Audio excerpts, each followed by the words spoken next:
তো আজ ছিল বাড়িতে গুরু পূর্ণিমার পুজো। So hello everyone, good morning. তোমরা সবাই কেমন আছো? আশা করি সবাই ভালো আছো। এদিকে আমিও ভালো আছি। তো দেখো, আজকে সকালটা খুব সুন্দর, তাই না? কারণ আজকে অনেকদিন পর সূর্য মামার দেখা পেয়েছি। প্রতিদিন তো বৃষ্টি আর বৃষ্টি হচ্ছিল, কিন্তু আজকে বেশ ভালো আছে। তো আজ যেহেতু গুরু পূর্ণিমা পুজো, তাই এখানে সকাল সকাল সমস্ত কিছু বাজার হয়ে গেছে। আর এখানে বাসনগুলো বের করা হয়েছে। এগুলো ভালো করে ধুয়ে মেজে পরিষ্কার করে নেওয়া হবে, কারণ অনেকদিন পর পর এগুলো বের হয় পুজোতেই একমাত্র। তাই জন্য এগুলো অনেকটা নোংরা হয়ে যায়। আর পেতলের বাসন দেখবে কিরকম একটা দাগও হয়ে যায়।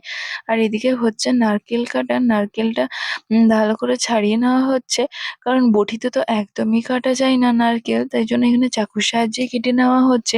আর এদিকে মা স্নান টান করে এসে সমস্ত কিছু ফুল, তারপরে হচ্ছে আপনার ধূপঘাস, আমডাল, বেলপাতা সমস্ত কিছু গুছিয়ে নিচ্ছে। আর এদিকে কালকের কিছু ফুল ছিল, মানে কালকে তুলে নেওয়া হয়েছিল।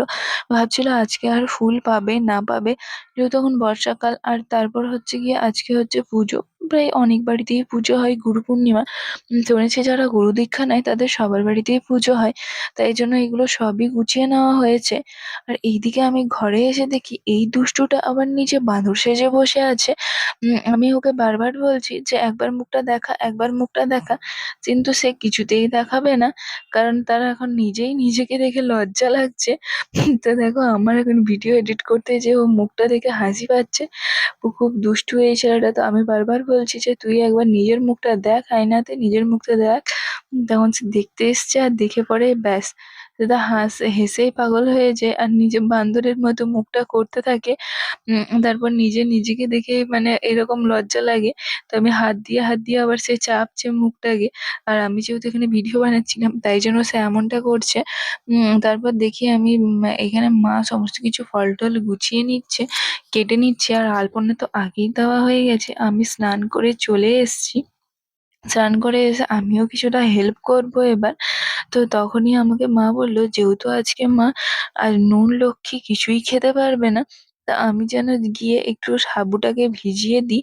আর এই বড় দানার সাবুটা দুধ আর নানান ধরনের ফল দিয়ে মাখলে কিন্তু বেশ ভালোই লাগে খেতে। তো আজকের এই বেলাটা হয়তো এই দিয়েই সারবে, তাই জন্য আমি একবার এখানে জল দিয়ে দিলাম। আর পুজো হতে হতেই তো সেই 12টা বেজে যায়। তো তাই জন্য তারপর আর সেরকম ভাবে কিছু বানাবার একদমই ইচ্ছা থাকে না। তাই আমি এখানে জল দিয়ে ভিজিয়ে নিলাম। আর ১ ঘন্টা পরই এই সাবুটা ভীষণভাবে ফুলে যায়। তো আমি ঘরে এসে দেখি ব্রাহ্মণ মশাইও এসে গেছে আর পুজো শুরু করে দিয়েছে। এখানে উনি আর যা উনার লাগবে, মানে আমরা তো জোগাড় করেইছি, কিন্তু তারপরেও অনেক কিছু বাকি থেকে যায়। সেগুলোই উনি এখানে এখন দেখে নিচ্ছে ঠিক করে, যে কোনটা হয়েছে আর কোনটা হয়নি, সেগুলোই এখন চাইছে। আর এখানে এখন উনি প্রদীপটা জ্বালিয়ে নিচ্ছে। আর এরপর পুজো শুরু হয়ে যাবে। পুজো শুরু হওয়ার পর আরতি, তারপর শান্তির জল সমস্ত কিছু হয়েছে, কিন্তু সেগুলো আর একদমই দেখানো হয়নি। ভিডিও করতে ভুলে গেছিলাম। আর এদিকে আমি রান্নাঘরে এসে দেখি সাবুটা একদম ভিজে ফুলে গেছে আর জলটা পুরো টেনে নিয়েছে। আর দেখো, এখন মা এখানে সবার জন্য প্রসাদ সাজাচ্ছে। কারণ পাড়াতেও একটু আধটু দেওয়া হবে, যেহেতু বছরে একবারই এই পূর্ণিমার পুজোটা বাড়িতে হয়, আরেকবার হয় হচ্ছে লক্ষ্মী পুজোয়। তাই জন্য তখন আর এখন সববারই পাড়ার মধ্যে কিছু কিছু প্রসাদ দেওয়া হয়। তো এখানে প্রসাদ সাজানো হচ্ছে। আর আমি এই প্রসাদটা সাজাচ্ছে আমার জন্যই। তো আমার এখানে তো প্রসাদটা আমার তো আমি তো এখানে প্রসাদ নিয়ে বসে গেছি। তো তোমাদের কার কার বাড়িতে গুরু পূর্ণিমার পুজো হলো অবশ্যই জানিও। তো আজকের ভিডিওটা এই পর্যন্তই। ভালো লাগলে একটা লাইক করে দিও। আর ততক্ষণ তোমরা সবাই সুস্থ থাকো, ভালো থাকো। বাই, দেখা হচ্ছে পরের ভিডিওতে।